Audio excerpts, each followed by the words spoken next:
Howdy, boys and girls, and welcome back to Rust Belt Football. We're starting a little bit early this week, in part because we have one of our Rust Belt football teams playing in the Thursday night game, and because Friday is my birthday, and this is pretty much the only point this weekend where I will not be drunk. So let's get started. Last week I did okay. I was a 3-1 after raving about the Bengals offense. They could only muster 13 points against the Dolphins, and they let me down a bit. I was right on with everybody else.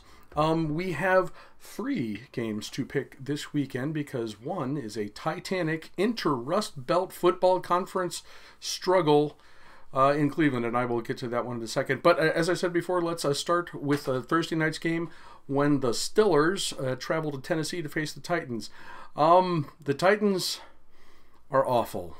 The Steelers may not be a whole lot better, but the Titans' defense is spectacularly bad, which should mean the Steelers should score about 40 points.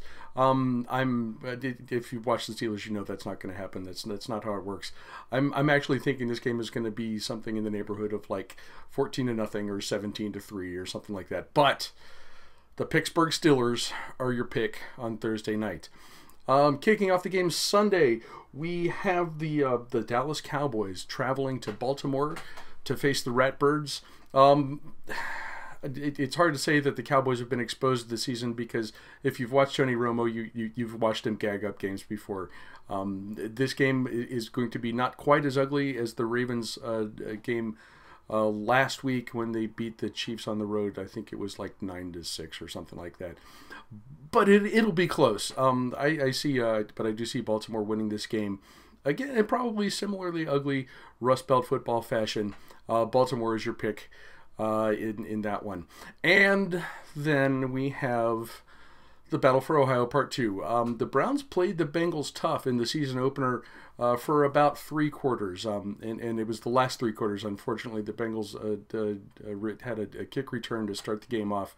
And Cleveland did its best to come back and make that interesting, but really couldn't recover this time. That was in Cincinnati. This one is in Cleveland. And should we talk about home field advantage? I'm not sure that applies in the case of the Browns. However, I am going to do something that I may not do for the rest of the season. I'm going to pick the Browns to win. I have absolutely there's no basis of fact and reason for this. It is a feeling, but I think the Brownies pick up their first win of the season against Cincinnati on Sunday. Hey kids, that's all we got for Rust Belt football this week. I'm going to go have a beer. Happy birthday to me. We'll see you guys again soon.